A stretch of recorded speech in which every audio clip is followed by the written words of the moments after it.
नमस्कार, आप जुड़ चुके वॉइस ऑफ एमपी से और मैं हूं अब्दुल अली ईरानी। नीमच जिले के नया गांव की सीमेंट फैक्ट्री सीसीआई की नीलामी प्रक्रिया को लेकर बवाल मचा हुआ है। कांग्रेस जबरदस्त रूप से इस मुद्दे को लेकर हमलावर है। मेरे साथ इस विषय पर बात करने के लिए मौजूद है कांग्रेस की तेज तर्रार महिला नेत्री। आइए बात शुरू करते हैं मधु बंसल जी से। जी मैडम, क्या कहेंगे आप? नमस्कार अब्दुल भैया। नीमच की जो सीसीआई फैक्ट्री है उसके बारे में मैं कहना चाहूँगी कि जब से भाजपा शासन में आई है तब से उसने सरकारी उपक्रमों को बेचने का एक खेल शुरू कर रखा है। आज 10 वर्ष हो गए हैं, हम लगातार देख रहे हैं कि भली एयरपोर्ट हो, बिजली कंपनी हो, रेलवे हो और भी जितने भी भारत सरकार के जो कांग्रेस के समय पर स्थापित थे बड़े बड़े उद्योग, बड़ी बड़ी फैक्ट्रियाँ, बड़े बड़े कारखाने, बड़े बड़े एयरपोर्ट, सभी को बेचने का खेल चल रहा है और ये खेल बहुत सुनियोजित ढंग से चल रहा है। इसमें कहा यह जा रहा है कि कई उद्योगपति इस खेल में शामिल हैं और वो उद्योगपति भाजपा को चुनाव लड़ने के लिए भारी भरकम चंदा देते हैं।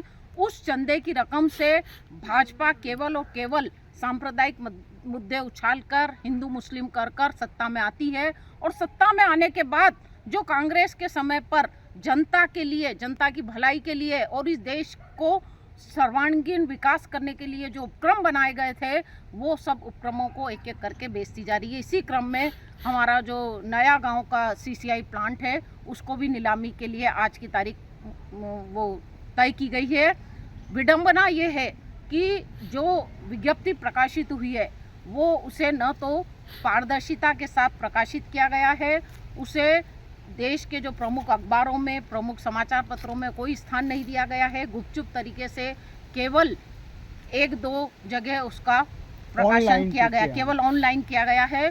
और ऑनलाइन आप भी जानते हैं कि बहुत कम लोग इसका, अभी भले ही हम ये देख रहे हैं कि डिजिटलाइजेशन का दौर चल रहा है, फिर भी ऑनलाइन प्रक्रिया बहुत कम लोग देख पाते हैं।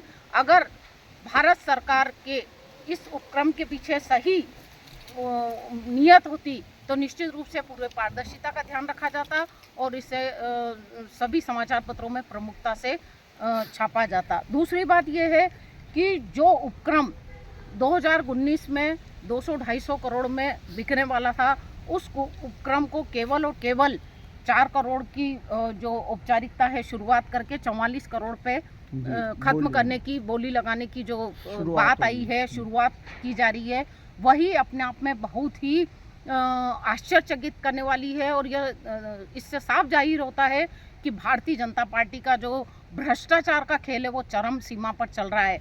आज हम ये देख रहे हैं कि पिछले लंबे समय से जो इस क्षेत्र के सांसद है सुधीर गुप्ता, उन्होंने बार बार जब भी चुनाव आए जनता से ये वादा किया कि हम इस प्लांट को शीघ्र शुरू करने जा रहे हैं, परंतु 10 वर्षों के बाद भी उनकी इस क्षेत्र में कोई रुचि नहीं हुई और उल्टा जावा क्षेत्र के विधायक ने भी कोई रुचि नहीं दिखाई।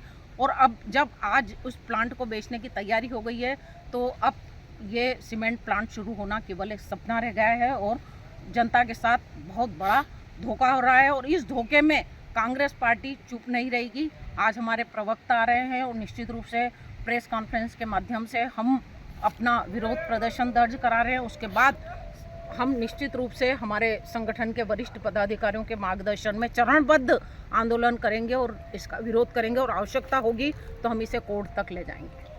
नीमच की शान कहा जाता था, एशिया की मानी हुई फैक्ट्री थी। इसका लाइमस्टोन जो है बहुत बढ़िया क्वालिटी का है।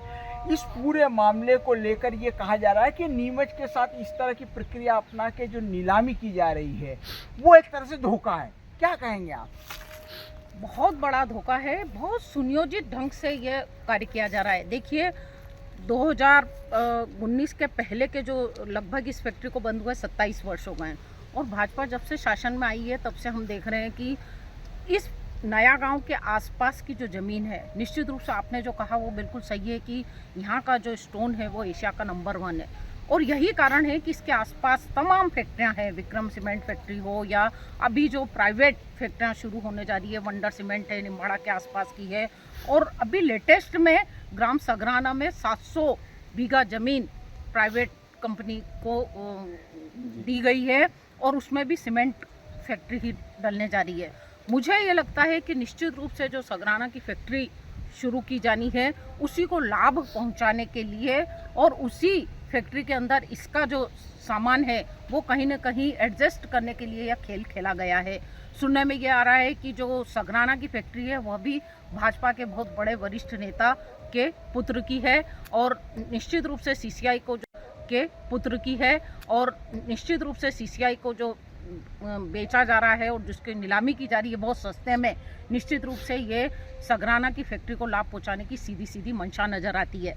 एक तरफ तो सीसीआई में लगभग 10,000 लोग अप्रत्यक्ष रूप से जुड़े हुए थे और 3-3,500 लोग इसमें रोजगार पा रहे थे, तो करीब करीब हमारे नीमच का जो एक शान भी थी, इससे नीमच का बाजार भी चलता था और कई लोग जो इससे बेरोजगार हो गए हैं उन लोगों की आशाओं पर पानी फिर चुका है। एक तरफ भाजपा ये कहती है कि हम करोड़ों लोगों को, युवाओं को रोजगार देंगे और मोदी जी का जो नए नए सगुबे छोड़ते रहते हैं, बिजनेस सबमिट करते हैं और नए युवाओं को जो प्रलोभन दिखाए जाते हैं चुनाव के समय, उससे ये साफ जाहिर होता है कि वो केवल उनका चुनावी स्टंट रहता है। उसके बाद ये जो पूंजीपतियों को लाभ दिलाने की उनकी जो मंशा है वो साफ जाहिर होती है कि सीसीआई प्लांट को बेचकर वो सीधे सीधे निजी क्षेत्र के निजी उद्योगपतियों को लाभ दिलाने का प्रयास कर रहे हैं, जो कि जनता के साथ बहुत बड़ा धोखा है। नीमच की जनता को, नीमच के आसपास की जनता को भी इस पूरे आंदोलन में सहभागी बनकर कांग्रेस के साथ इसका विरोध दर्ज कराना चाहिए और कांग्रेस तो इस मुद्दे पर निश्चित रूप से मुखर होकर सामने आई है और हम आने वाले समय में न्यायपालिका का भी सहारा लेंगे। बड़ी बात कही है मधु बंसल मैडम ने, जिन्होंने साफ तौर पे ये कहा कि ये निजी क्षेत्र के लोगों को लाभ पहुंचाने के लिए पूरी कवायद की जा रही है। उन्होंने साथ ही ये कहा कि कांग्रेस इस मामले में चुप नहीं बैठेगी, इसे जन आंदोलन का रूप देगी। वॉइस ऑफ एमपी के लिए मेरे सहयोगी विनोद गुर्जर के साथ अब्दुल अली ईरानी।